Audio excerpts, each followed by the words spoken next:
Nandito ka na pala. Oh, Jonas, wala na akong ginagawa eh. At tinatamad akong pumasok. Eto, may nireserba na akong upuan para sa'yo. Ah, sige. Salamat.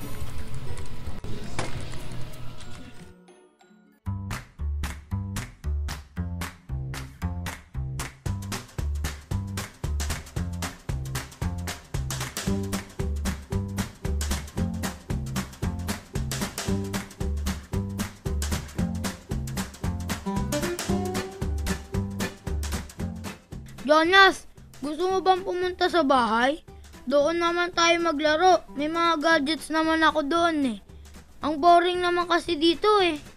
Sige, nakailang games na din naman tayo eh. Wow! Ang dami mong gadgets! Oh, eto Jonas. Gamitin mo yung tablet ko. Diyan ka maglaro. Meron pa naman akong isa. Yun yung gagamitin ko. Sige!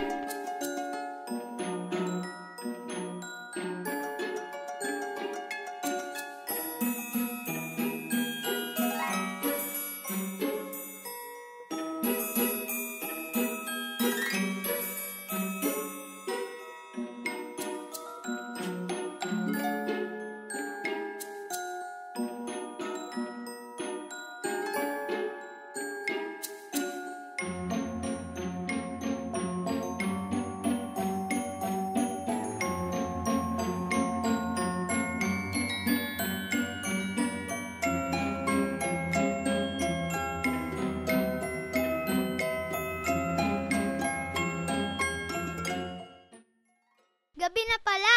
Baka hinahanap na ako ni Papa. Ah, sige. Bukas na lang ulit. Basti, pwede ko bang hiramin yung tablet mo? Sige lang. Meron naman akong extra dito. Bakit ngayon ka lang? May event po sa school namin eh. Ah, ganun ba? Eh bakit di mo kinain yung pagkain mo? May feeding program po sa school eh.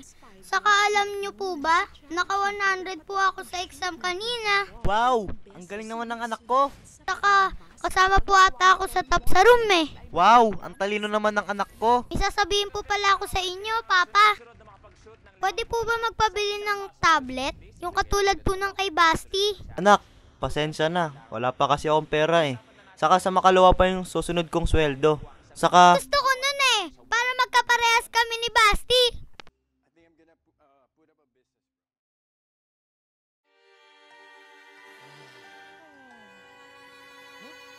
Nakakainis. Minsan lang ako hihiling, hindi pa maibigay. Calling out all the Momemon hunters. Do you want to win a brand new tablet and cash worth of 10,000 pesos? Join us as we search for the legendary Momemon and become the ultimate Momemon hunter. By the way, you only have 5 hours left, so hurry up. Wow! Sasali ko dito!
Jonas.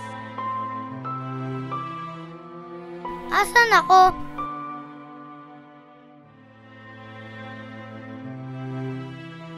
Jonas. Ha? Sino yan? Ako ang iyong Panginoon. Nandito ako upang pagsabihan ka ng mga bagay na dapat ay iyong bigyang pansin at baguhin. May mga bagay na akala mo ay tama, ngunit mali at nakakasakit ng damdamin ng iba, tulad ng iyong ama. Mahal na mahal ka ng iyong ama, Jonas, ngunit di mo ito binibigyang pansin. Sa halip, ay nagsisinungaling ka pa para sa iyong pansariling kaligayahan. Jonas, material na bagay lamang ang iyon. Tandaan mo na mas importante ang pagmamahal sa iyo ng iyong ama. Ginagawa niyang lahat upang maibigay ang gusto mo. Kaso ang buhay, hindi laging maginhawa kung saan makukuha mo ang lahat.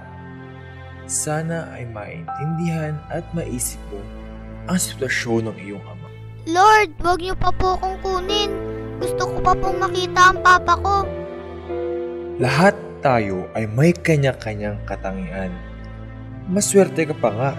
Isipin mo, ang ibang bata na walang ama o kaya ay ang iyong kaibigan. Meron nga siya ng mga gadgets na yan, pero nakakasama niya ba ang kanyang magulang lagi? Sorry po, Lord. Dapat mong matanto ang mga bagay na iyan, Jonas. Mapalad ka.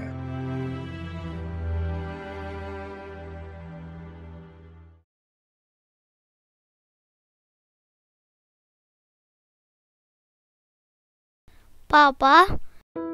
Oo anak, gising ka na pala.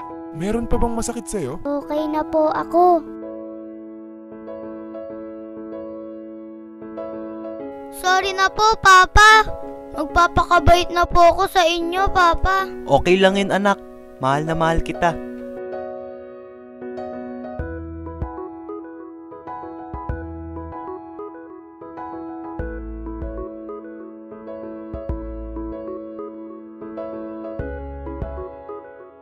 In the name of the Father, of the Son, and of the Holy Spirit. Amen. Lord, napakabait niyo po at napakamaunawain. Maraming salamat po at hindi niyo po ako pinabayaan. Sorry po sa mga nagawa kong kasalanan sa inyo at sa papa ko. Pangako, hindi na po ako maglalaro ng computer games nang hindi nagpapaalam sa papa ko. Papasok na din po ako sa school at di na-absent. Pagpapahalagaan ko na po ang mga bagay na meron ako at magiging kontento sa kung ano ang ipinagkaloob ninyong blessing sa akin. Pangako, magpapakabait na po ako. Amen.